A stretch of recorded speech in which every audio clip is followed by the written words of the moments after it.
Hello সবাইকে, আজ একটা হাই প্রোটিন দুর্দান্ত ব্রেকফাস্টের ভিডিও নিয়ে চলে এসেছি। এই ব্রেকফাস্টটা যারা ডায়েট করছেন তাদের জন্য, আর যারা ডায়েট করছেন না জাস্ট এমনি স্বাদ পাল্টানোর জন্য খান তাদের জন্য। চলুন এবার ঝটপট শুরু করা যাক। ব্রেকফাস্টটা বানানোর জন্য আমি নিয়ে নিয়েছি একটা ছোট সাইজের কাঁচা পেঁয়াজ, দুটো কাঁচা লঙ্কা, কয়েকটা বিনস, একটা টমেটো। এরপর এগুলো সুন্দর মতো ধুয়ে নিয়ে তারপর সেগুলো কুচো কুচো করে কেটে নিয়েছি। এবারে মেন ইনগ্রেডিয়েন্টসের মধ্যে আমি নিয়েছি প্লেন ওটস, সেটা পরিমাণ মতো নিয়ে নিয়েছি। এরপর দুটো কাঁচা ডিম, আপনারা চাইলে যারা ডিমের কুসুম খান না তারা শুধু হোয়াইট পোর্শনটা নিতে পারেন। এরপর এই মিক্সচারটায় সামান্য পরিমাণে লবণ এবং গোলমরিচ গুঁড়ো দিয়ে সম্পূর্ণ রকমভাবে ভালো মতো ঘেটে নিয়েছি।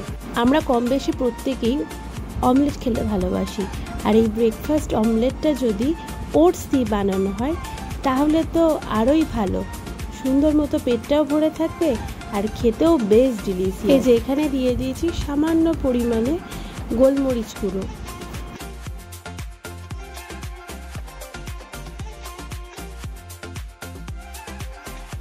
এরপর দিয়ে দিয়েছি অল্প পরিমাণে লবণ, তাই এই গোলমরিচ গুঁড়োর লবণটা একবারই দিয়েছি, এটা দ্বিতীয়বার নয়। এরপর এই ফ্রাইং প্যানটা নিয়ে এর মধ্যে অল্প পরিমাণে একটু সাদা তেল দিয়েছি।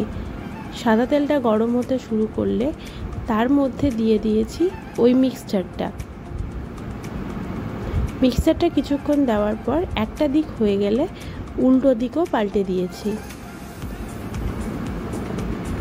এবং শেষমেশ এটাই হচ্ছে সেই রেজাল্ট। দেখতে যেরকম লাগছে খেতেও কিন্তু তার থেকে অনেক বেশি ডিলিশিয়াস হয়েছে। আর এখানে সমস্ত রকম পুষ্টিগুণ থাকাতে এটা হাই প্রোটিন অ্যান্ড ফাইবার যুক্ত একটা ব্রেকফাস্ট, যেটা ভীষণ ভীষণ হেলদি।